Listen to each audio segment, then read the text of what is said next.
Y'all ready to get funky? The most important part of dance is music. So now let us listen to the music and identify the beats.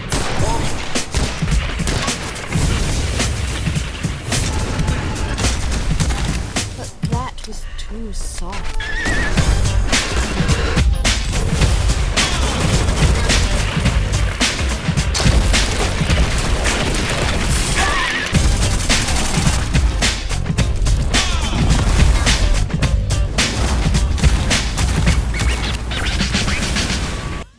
Hey there, hunters, and welcome back. Today I want to talk about Witchfire. If you've never heard of Witchfire, I don't really blame you. But also, if you don't know Witchfire was out and you were aware of it, I still wouldn't blame you. See, it's out in early access now, and we've seen trailers for Witchfire at like the pseudo E3s and the other game awards for the past few years, and I've been keeping a close eye on this one ever since, but I can see how it would kind of go under the radar. Anyway, Witchfire is being developed by the Astronauts, which is a 12-man team based out of Poland who previously made The Vanishing of Ethan Carter back in 2014, so it's been a while as far as I can tell. And now Witchfire is a very different kind of game, as you can no doubt tell already. While roguelikes and first-person shooters aren't exactly, new or anything crazy, this game's got a lot going on for it, and I really want to go over the game systems and mechanics and as like a brief overview, just to kind of like show you more than just tell you. But Witchfire is a single-player roguelike first-person shooter with a heavy emphasis on fast and snappy combat, and its brutal difficulty. You're tasked with clearing areas full of witch spawns and traps, collect resources, kill the witch minions, and move on. Use your resources to craft new weapons, magic items, spells, and other oddities, fight bosses, and slay the witch. To me, this feels more akin to Doom than anything else, kind of like Doom and Risk of Rain. But Witchfire has a ton of fresh ideas and systems in place, and it's really hard to compare it to anything else. Originally from the trailers and such, I was thinking this was going to be more like Remnant or like a slower Souls-like campaign experience, kind of like Evil West, but nope, I was way off. But without wasting too much time going over it, let's just talk about the mechanics and the gameplay and show you everything. I'm going to start with the controls and the movement options and kind of small combat loop. And like I said before, I think this game kind of plays like Doom. You have a lot of movement options at your disposal to keep you blasting through enemies and areas. You have access to sprint, which is a duh, but the movement speed difference between walking and sprinting is outrageous. Like, walking might as well be standing still. It's insane how effective sprint is. And that's important because the enemies are extremely aggressive and accurate, so you do need to move fast.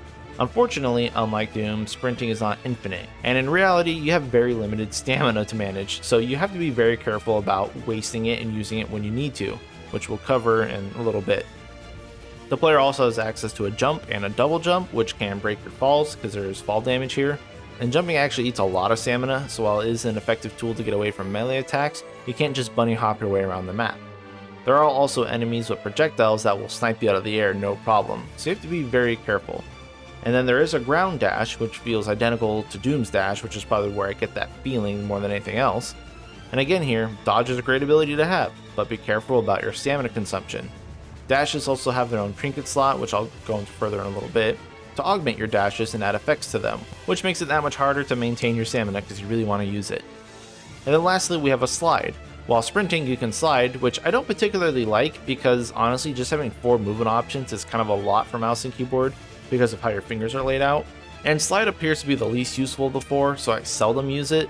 That being said, unfortunately, it has its uses, and the shotgun gets additional damage on slide, so I kind of have to. Maybe I should just rebind the keys. That being said, as I preface this, there are a lot of movement options in Witchfire, and more options is always better for letting players play the way they want. Sadly, no wall runs or vaulting though, but this is quite sufficient. Now I wanted to talk about movement because it's very, very important in these kinds of games, especially, it's a roguelike where the entire goal is to get as far as you can without dying, because you have to reset your run obviously. So not only are movement tools essential for not dying, but the stamina is implemented in a very punishing way here in Witchfire. So while you kill enemies, you're actually absorbing their essence to increase your maximum stamina, giving you more dashes, jumps, and slides to make use of. Sounds great and rewarding, right? Well, it is until you get hit. Obviously, getting hit in a roguelikes leads to failures and restarting, and that's no different here. Getting hit is really, really bad though. Like, in Witchfire, this is the worst I've ever seen. It's punishment on top of punishment. when you take damage, you're actually going to be losing life on top of those accumulated stamina boosts as well. So if you're going to try and kill a boss, getting hit along the way is no bueno, as you want to reach the boss with as much stamina as possible. Harking on this more, when you're out of stamina, your screen also dims and blurs, making it impossible to see anything, and it's also forcing you into a walk state, which is surely leading to your death. Losing stamina is more terrifying than losing health in this game, and that's a new one for me. I'm way more alert to my stamina consumption than I've ever been in any other video game before. So when you start Witchfire, you actually don't have anything besides a little pistol. Not the worst gun around, but it sure does feel bad at the start. So you drop into the one zone you have access to right now and probably go, okay, what do I do? Well, you open up your map and you can see all sorts of landmarks on the map, and you have different areas that are randomly spawned each time you enter the zone. School areas are the encounter zones with varying difficulties, bigger horns being harder areas, trapped areas and these little ruin areas. Chests for ammo and items are also labeled here, but these are just like the bigger ones. There are smaller chests scattered throughout the map that you can collect. There's also the boss, eventually the warden, and all this changes with your level and resets every time you leave the map, so it's going to change a lot. So you're going to head off into the encounter areas, kill your enemies that spawn, and try your best not to get killed. If you manage to clear an area marked on your map, the final kill will grant you a shard, which will let you pick between 2 of 3 different perk options, and the 3 types of perk can either buff your firearms, buff your magic, or your health and stamina. You can choose one of the 2 that pop up, but you can also collect feathers from enemies and chests to either reroll the perks if you don't like them, or buy the second perk that you didn't choose. So your goal is to get as many of these buffs as you can without dying, and without losing all your stamina, or running out of ammo, and still making it to the boss and killing it. But you will surely die pretty fast your first few attempts, as you learn many enemy attacks, because the AI is not going to go easy on you. Ranged enemies will lead their shots to hit you more, and they won't close the gap so they can keep you at bay and force you inward. While melee enemies also just won't bum rush you and will wait around rocks and buildings to try to force you out and will get you flanked a lot. There's a learning curve here. Anyway, you die, end up back at the town, and then go, okay, I need to get stronger. How do I do that? Well, there are a few ways. First is you can go to the mirror and start researching items, which you need to do constantly. Always check your research whenever you're at town. Here you can select 2 items to research, and you can pick between different weapons, which there are 3 different types: close, long range, and demonic. And these are weapons you can start with on your runs, so it makes the game a lot easier to start. You can also research spells, weak and strong, magic items, which will be 1 of 3 different relics. Each one of these will provide you unique effects to augment your gameplay, like an offensive buff, a defensive buff, and a buff for your dash or something. And you can progress your research here with just enemy kills. So you start the research, head out, kill enemies as much as you can, come back, claim your researched items, head back out, rinse and repeat. Researching also doesn't cost you any materials or resources, so you're free to just keep researching all the time, but you do have a limit of researching 2 things at once. And I do like this system because you're constantly crafting items to make builds, and then it helps you encourage this gameplay loop because you need to kill enemies to research items, and then you gotta go test those items and upgrade those items, which obviously is going to be killing enemies, which is going to then be researching you new items. You can also upgrade all your weapons, your spells, and your trinkets to provide more effects and better stats. And so really, there's just always something to be chasing and upgrading, which is really fun. And the weapon upgrades really make the core shooting experience pop. You can get some awesome upgrades, like making your shotgun fire sticky rounds, having your machine gun shoot fire bullets as it heats up, empowering your hand cannon with double damage hits per headshot, having a DMR rifle that does shockwaves on critical hits, and then you're pairing that with trinkets that will proc effects and play off your elements, and it just brings it all home. And the weapons themselves feel very chunky, and the general shooting is very nice, but it doesn't keep that ADD in check like enemies exploding into fire and lightning with every shot, so that's a good plus there. Now you can also augment your player with levels gained from the souls or Witchfire that you gain from killing enemies. Should you collect a lot of souls on a map and want to get out, there are a few portals on the map where you can open them up and escape with your souls, kind of like an extraction style game. Leaving this way will let you take your Witchfire to the altar to spend on levels to augment your health, stamina, healing effects, spell recharge rate, and all that stuff. Now if you die, you will leave your corpse behind and come back to the town, and you can go back and extract your body to get your souls back and have another attempt at leaving, so that's cool. It's not all a loss when you die. So with the Witchfire you can spend it on leveling, but you do have to be careful because the higher level you are, the more traps, the more elite enemies, the more new enemies, and the more dangerous events that will occur on the map. The witches don't like it when you get stronger, so they take that time to bolster their defenses as well. If you don't want to level up anymore, you can still spend your Witchfire on cleansing cursed items on the map, and doing that will let you collect them as treasure items.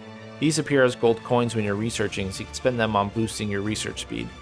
So there's some outlet here for your Witchfire either way. Now that you got the systems in the gameplay loop, you gotta be thinking, so what's the goal? Where am I going with this? And in reality, it's the same goal as any other game. You beat the boss, get far, make builds, and just have fun. And the bosses are not easy, and they're gonna require some really good equipment and accompanying set of perks and upgrades to take them down.